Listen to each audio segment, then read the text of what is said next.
Hey everyone, welcome back. It's the Dustytron channel, and today we've got part 5 of our NFL Division 2025 previews. And I'm really excited today. You can see I'm repping my Bryce Young jersey. It's time to talk about the NFC South, and I get to talk about my Carolina Panthers. You can even see my little mini helmet friend here has joined me for the fun. As always, like the video, subscribe to the channel, and join the socials linked in the description below. It helps the channel grow. I truly appreciate it. All right, let's dive right into it. At the bottom of the division, I have the New Orleans Saints. And in my AFC North preview, I talked about the Browns needing to do a major rebuild and one other team. Well, this is that one other team. They need to hit the reset button now. And it's so interesting because at the beginning of last year, they started out really well. They had 2 big blowout wins. And people were thinking it's like, oh, they could be Super Bowl contenders. And then they struggle mightily for the rest of the season. And this roster, it's got holes in it, and they're aging, and the biggest question mark is what they're going to do at quarterback now. Now, Derek Carr, he didn't have the greatest career with the Saints, but he at least provided some stability at quarterback. Now they're entering into a new era, and are they going to start Tyler Shuck? Are they going to start Spencer Rattler? Like, who are they going to start? I'm predicting that Tyler Shuck does enough in training camp to justify a 1-year trial on him. It's kind of making me think of what the Panthers actually did with Jimmy Clausen back in 2010. I think it's going to be really bad. I know there was a lot of hype about him and the film he was putting up coming out into the draft, but I'm not a believer right now. He's 25 right now, so you're not quite pulling a Brandon Weeden or a Chris Winkie, but he's old. But yeah, you look at their offensive numbers from last year. They were the 21st overall offense, the 23rd passing offense, and the 14th rushing offense. I feel like a lot of those rushing numbers came from earlier in the season when Alvin Kamara was having his really big games. And speaking of Alvin Kamara, I think he's just starting to get a little too old. They've got Kendre Miller behind that, but I'm not really seeing a dynamic runner in their system. So I predict you're going to see a pretty major fall off in the rushing statistics this year. And that's really not helpful for a rookie quarterback who's coming in. And their defense, it's not much better. They were really bad last year. 30th overall, 27th against the pass, 31st against the rush. And if you can't get opposing offenses off on third down, it's just gonna be miserable. I frankly see the Saints as one of the worst teams in the league. And I'm not saying that bias just because I'm a Panthers fan and I dislike all of the NFC South rivals. I actually do think they're a pretty bad team. On the defensive side, they re-signed Chase Young. That's like, okay.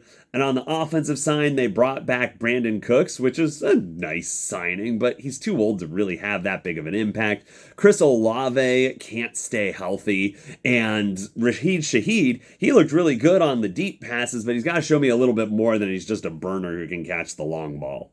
I did like the draft pick of Kelvin Banks Jr. I think that he's a really good offensive line piece to build around, but I don't think there's enough. They're starting to build the pieces. Kellen Moore is there, starting to try to incorporate his system. But let's not forget that in the offseason, their coaching vacancy stayed open for a pretty long time because nobody really wanted this job.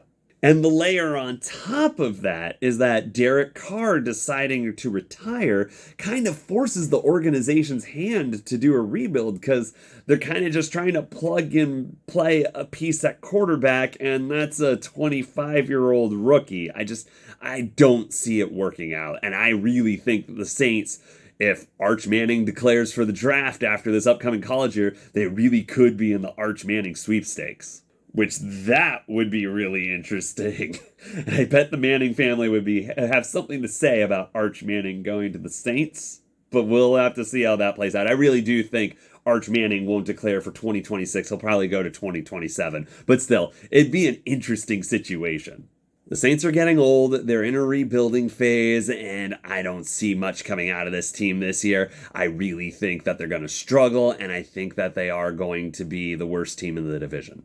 All right, at number 3, here's where I've got my team, the Carolina Panthers, and I know maybe people would want me to put my team higher, but I'm a realist, and I'm also a little pessimistic when it comes to predicting my team. I understand there's some hype around them, but I am always very wary about hype.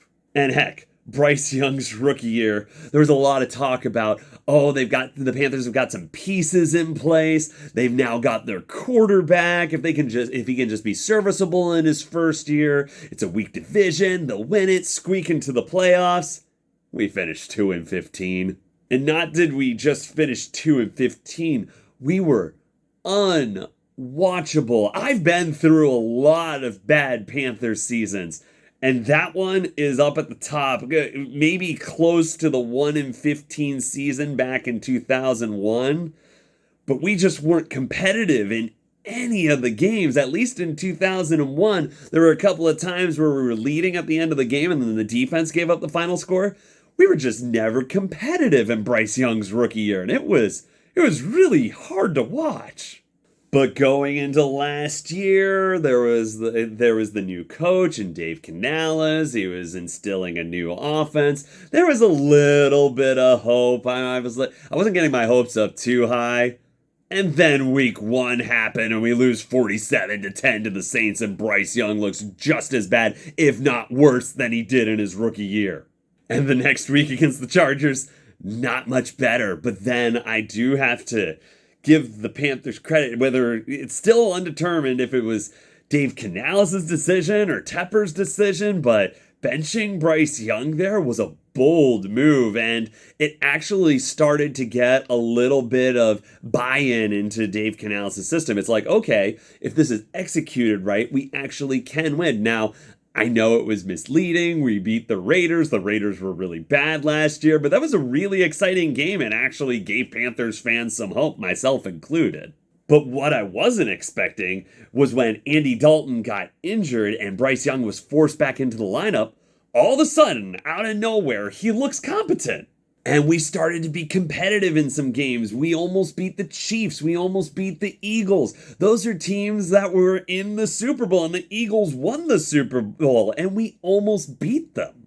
I personally was starting to see some flashes of what Bryce Young was doing at Alabama and why the Panthers were so high on him. And he was like a point guard in the backfield, and he was directing all the traffic, improvising with his legs, making plays happen. It was pretty exciting at the end of the year there. Now, here's where I'm not going to get my hopes up too high about it, because in the midst of all of this, I know he had a great December, but then there was that game against Dallas where he was really bad, and that was kind of coming off a couple of good games, and then he had some good games after that. But against Dallas, he had one random, really long touchdown pass to Jalen Coker, and then he was really bad for the rest of the game. So I could see that happening. And so I'm not going to, my hope for Bryce Young is that he can become serviceable and maybe a little bit above average, make some flashy plays that makes us a little bit better.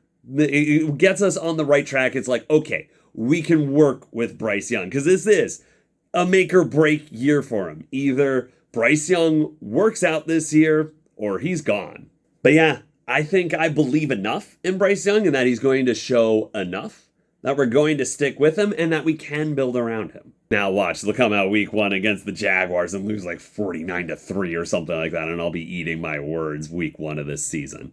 But yeah, going to the Panthers offense last year, really bad. I mean, it probably would have finished the worst if they didn't have those numbers in December where we were actually putting up points. But yeah, they were 29th overall offense, 30th passing, 18th rushing. Yeah, Chuba Hubbard was really starting to come into his own last year. I've always liked Chuba Hubbard. He just didn't really get a huge opportunity being behind McCaffrey. And now he's got the lead role and he's actually making some good plays. And we've improved our offensive line, and he really took advantage of that last year. Now, he did get injured at the end of the last year. Hopefully he comes back at the beginning of this year and is at full strength. But I really hope that he builds off the success he had last year. We lost Miles Sanders, and unfortunately, Jonathan Brooks retore his ACL. So in the offseason, we did sign Rico Dowdle, and I think he'll be like a serviceable number 2. But I'm not expecting like huge things from him. I think this running game is really going to run through Chuba Hubbard. Dave Canales likes establishing his running game. He likes his lead back, and I think you're going to see that. And I really got to say, with our first round draft pick, I was shocked. Like, I saw, like, if we didn't go defense, I was thinking we would take Terriota, McMillan, T-Mac. But I really thought we were going to go defense because we were historically bad last year. And that's what a lot of people who are hyping up the Panthers are kind of overlooking. Like, sure, maybe our offense will take strides, but sure, we'll get the lead on the last possession of the game. But it will leave enough time, and then the other team will go down and get a field goal. I know that this was brought up when people were getting on Chuba Hubbard for fumbling against the Buccaneers in that overtime game. But then our defense let the Bucs go down the field and get the field goal. Like, our defense was so bad last year, allowing over 400 yards per game, 32nd overall defense, 23rd against the pass, and 32nd against the rush. We just could not get off the field on third down. Now, to the Panthers' credit, Dan Morgan, our GM, they put a lot of resources into the defense this offseason. Now, that being said, we kind of threw money at the problem. And is that necessarily going to improve it? I mean, it'll probably be slightly improved, but there's no guarantee it's going to be like fixed at this point. I think it's going to take a couple years. I would have liked to get Milton Williams from the Eagles, but for the price that the Patriots paid to take him away from us, I'm kind of glad we didn't pay that price. We did get Tershawn Wharton from the Chiefs, a free agent from the Chiefs, which I'm not 100% sure. I'm really big on that signing. We signed Pat Jones from the Vikings, which seems like a bit of an overpay to me. I like Bobby Brown III in the interior line, and we're going to be getting Derek Brown back from last year. Hopefully he's back up to full strength, but our run defense will be incredibly improved. I feel like he's one of the most underrated defensive tackles in the league. He's just really solid up in the middle. But in the draft, we went for some value picks at edge rusher. We got Nick Scorton. I've heard really good things about him. Teams were really high on him. And then Princely, I might butcher this name, Umanamilian, in the third round, or we might have traded back into the second round to get him as well. And I also really liked our pick of Lathan Ransom in the 5th round, coming from Ohio State, having that championship mentality. I think these are pieces we can build around, but it's gonna take time. Out of training camp, though, I've been hearing a lot of good things about our 6th round pick, Jimmy Horn Jr. He's going to be that burner type of receiver. So you can see that we're starting to put together these young pieces that, if they work, we could have a really good core for years to come. That's kind of been my complaint with the Panthers the last couple of years, ever since we kind of transitioned away from Tepper bought the team and we transitioned away from the Newton era. We just really haven't had an identity or like a core set of players that we could really identify as our own and build around. And I think we're starting to get there with Bryce Young, Chuba Hubbard, Jalen Coker, Jimmy Horn Jr.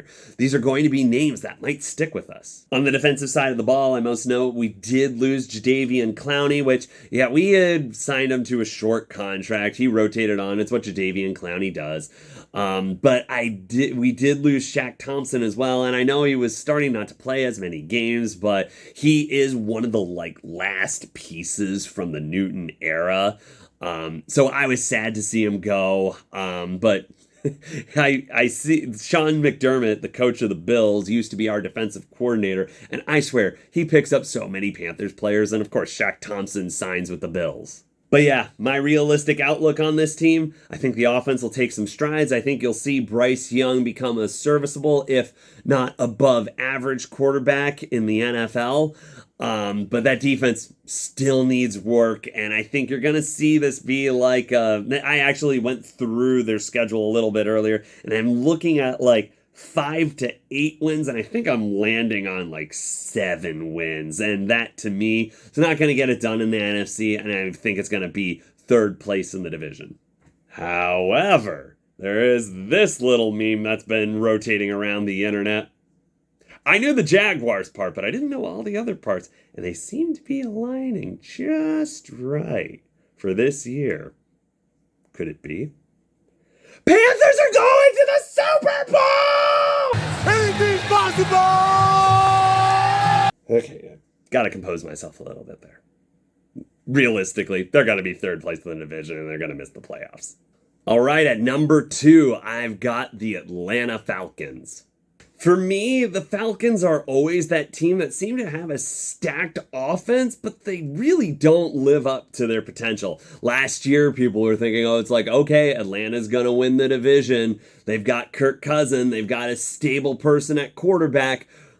Let's get this all together this year. Let's make that playoff run.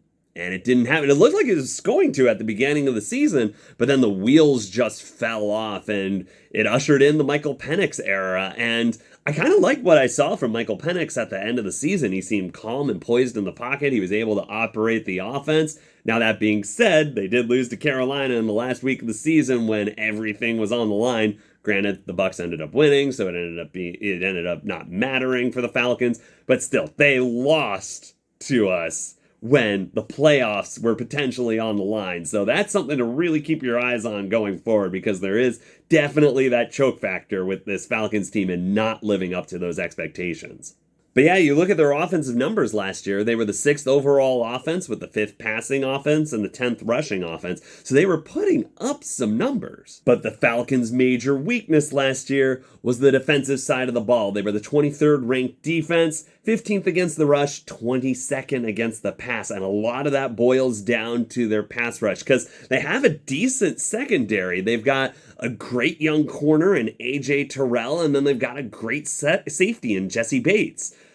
They could not get any pressure on the quarterback, and they really sought to fix that by drafting not 1, but 2 edge rushers and trading back into the first round to do it. Getting Jalen Walker, who I thought the Panthers were actually going to draft at number 8, and then James Pierce Jr. So it'll be really interesting to see how those 2 edges play out for Atlanta. Some notable losses. They lost Drew Dahlman to the Bears. They lost Justin Simmons, which going into last year, I thought that Jesse Bates and Justin Simmons was like one of the best safety duos in the league. But yeah, I guess they didn't decide to renew that. And they lost longtime Falcon Grady Jarrett, but he was starting to get old, starting to get injured. He went over to Chicago.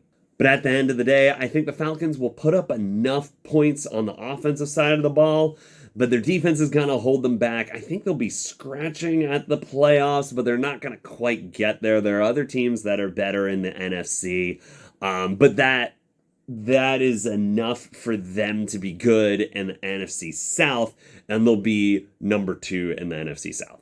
And lastly, at the top of the division, I have the Tampa Bay Bucs, and they've won the division for the last 4 years, and I think they're going to make it a 5th this year.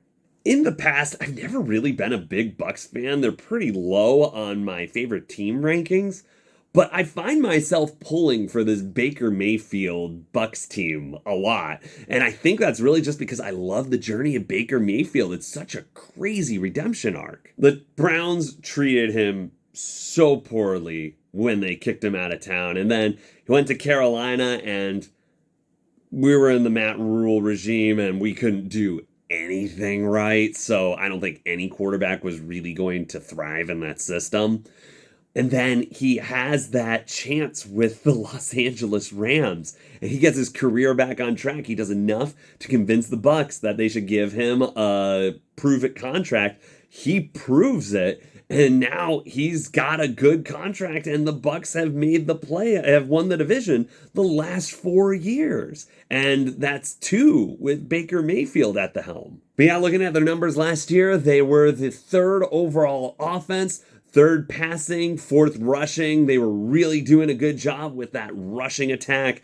Bucky Irving was a beast last year, really helping fantasy managers out everywhere. Mike Evans got above 1,000 receiving yards. Chris Godwin was leading the league in receiving yards until he got injured last year. Hopefully he comes back from that well this year. And they drafted Emeka Mbuka in this draft, and he's just going to add another layer to that passing attack. So I like that the Bucs kept their offense mostly intact, and I think they'll pick up right where they left off last year, which was one of the best offenses in the league. Now, something to keep your eye on is the fact that they'll have yet another offensive coordinator this year.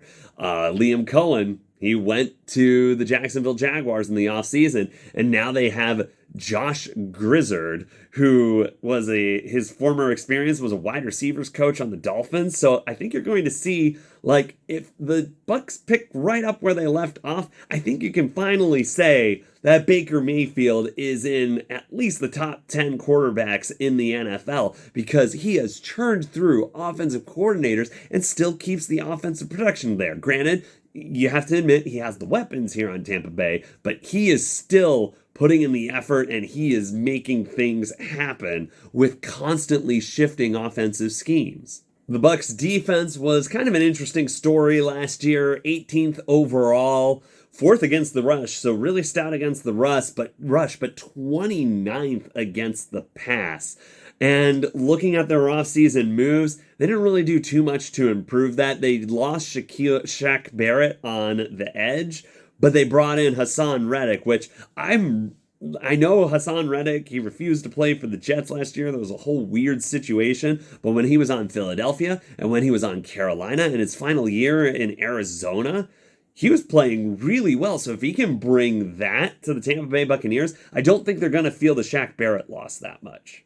But all in all, Bucs, high-powered offense. They've got one of the better quarterbacks in the league. Serviceable enough defense and a weak division. I think they're going to win it for a 5th straight year. I've got the Bucs at 1. All right, so that's it. To recap, I've got the Saints at 4, the Panthers at 3, the Falcons at 2, and the Bucs winning the division at 1. Do you agree with my picks?